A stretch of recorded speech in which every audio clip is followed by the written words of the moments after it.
El objetivo de estas clases es dar un soporte anatómico al quiromasajista, ¿no? O sea, dentro del curso de quiromasaje, dar pues, los conocimientos básicos para que un masajista pueda desarrollar, sobre todo con confianza, la práctica del masaje, ¿no? Sobre todo conocer el material con el que se trabaja, que es el cuerpo humano. Entonces, vamos a comenzar con la definición de anatomía, que es lo que vamos a estudiar, ¿no? En sí, haciendo un resumen muy corto de lo que es la anatomía, sería el estudio de las estructuras que forman el cuerpo humano. El estudio de las estructuras. Luego hay otro concepto, que es el de fisiología, que va muy ligado al de anatomía, que lo que te explica es de esas estructuras cómo funcionan.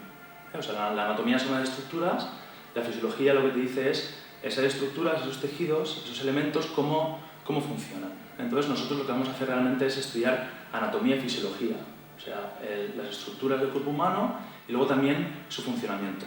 En el caso de los músculos, por ejemplo, veremos pues, el nombre de los músculos y también la función que realizan. Bien, para estudiar anatomía es básico empezar tener un punto de partida, ¿no? O sea, lo que se llama la posición anatómica.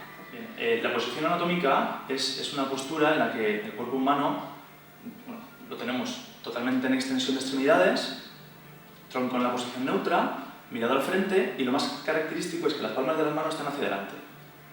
Extensión de dedos, todo en extensión, una separación, más o menos lo que es la separación de la anchura de los hombros, de los pies, quiero decir, separados de la anchura de los hombros, y las manos mirando hacia adelante, las palmas de las manos mirando hacia adelante. ¿Vale? Esto nos sirve como punto de origen de estudio de estructuras y movimientos. Por ejemplo, a partir de aquí empezaremos a contar, por ejemplo, los grados de flexión de codo. Partimos de aquí, pues estos son, por ejemplo, 90 grados de flexión de codo, porque el antebrazo ha recorrido 90 grados. Vamos a continuar con unos términos que se utilizan en anatomía, que en algunos casos el lenguaje coloquial que utilizamos pues no coincide exactamente con estos términos. Entonces vamos a dejarlos claros, porque luego esto nos servirá para entender, para, digamos, hablar el mismo idioma, ¿no? La nomenclatura específica de la anatomía, pues si la conocemos, luego a la hora del estudio de elementos anatómicos, localizaciones de músculos, huesos, etc., nos será de utilidad. Entonces, los términos todos son parejas de términos que significan uno lo contrario del otro. Bueno, la primera pareja de términos es proximal-distal, ¿vale? Proximal y distal se utilizan en las extremidades y significan lo siguiente. Proximal será cuanto más cerca del origen de la extremidad esté, y distal cuanto más alejado. Entonces, por ejemplo, de la extremidad superior, de lo que conocemos como el brazo, lo más proximal sería el hombro, más hacia el hombro, y lo más distal, por ejemplo, las uñas, ¿no? O las falanges distales, la punta de los dedos. Esto se utiliza, por ejemplo, pues para definir, pues vamos a imaginar un hematoma, ¿no? Un golpe, aparece un hematoma, y por ejemplo en el antebrazo, yo diría, pues bueno, el hematoma está aquí, yo diría hematoma en tercio proximal del antebrazo. Quiere decir que si divido el antebrazo en tres partes, 3/3, pues en el tercio proximal sería este, el que me queda más hacia el hombro, ¿no? Y el tercio distal, por ejemplo, sería este, que me queda más hacia la mano. ¿Vale? ¿Está claro? Bien. Luego, otra pareja de términos son medial o interno en contraposición a lateral y externo. Medial interno hace referencia a una estructura que está más cerca de la línea media de nuestro cuerpo. No hay que confundir algo interno con algo que esté profundo dentro de la piel, no tiene nada que ver. Simplemente es una estructura, decimos que es medial cuando está más cerca de la línea media de mi cuerpo. La línea media es una línea que me pasa de forma vertical justo por la mitad del cuerpo, pasando por ombligo, pubis, y la línea me queda entre los pies. O sea, cuanto más cerca está de esta línea, en lo que sería un plano frontal, más cerca de esta línea, sería más medial, y lo que está más alejado, más lateral o más externo, ¿no? O sea, una cosa es medial interno y otra cosa es lateral o externo. Un ejemplo de medial o lateral sería, a nivel del fémur, los cóndilos del fémur, este cóndilo se le conoce como cóndilo interno o cóndilo medial, y este cóndilo externo o cóndilo lateral.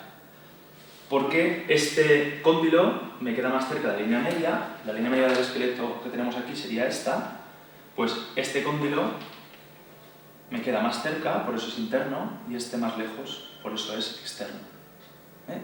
Interno o medial y externo o lateral. Los siguientes términos son anterior y ventral o posterior y dorsal. Anterior y ventral significa que está en la parte anterior. Desde una posición anatómica, recordemos la posición anatómica, pues me queda en la parte anterior, y posterior o dorsal significa que está en la parte posterior. Entonces, esto nos serviría de utilidad cuando estamos dando un masaje. Tendemos a veces a decir la parte de arriba y la parte de abajo, ¿no? Cuando está tumbado. Pero es que si la persona se da la vuelta, la parte que antes era de arriba ahora pasa a ser de abajo y la que era de abajo pasa a ser de arriba. Entonces, si siempre utilizamos el término anterior y posterior, o ventral y dorsal, siempre será este boca arriba, este boca abajo, siempre será la misma parte la que estamos denominando. En la parte anterior siempre es la parte anterior y la posterior siempre es la posterior. Y no depende de la posición en la que esté la persona. ¿Vale? Bien, la siguiente pareja de términos sería superficial y profundo. Superficial y profundo. Aquí sí que hace referencia a lo que decíamos antes, a cuanto más hondo esté respecto a la piel. Es decir, profundo sería más cerca del hueso, cogiendo como ejemplo el antebrazo, profundo sería más cerca del hueso y superficial más cerca de la piel. ¿Vale? Aquí sí que se puede utilizar estos términos, ¿no? Los términos que veíamos antes de interno o externo hacía referencia a otra cosa. Aquí sí que es dentro de la piel, profundo.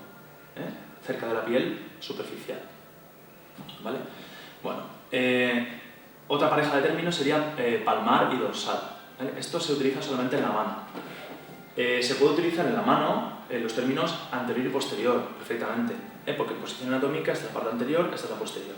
Pero en la mano se utiliza mucho los términos palmar, cuando es esta parte de aquí, la parte de la palma de la mano, y dorsal. También se utiliza en el antebrazo, cara palmar del antebrazo, cara dorsal del antebrazo.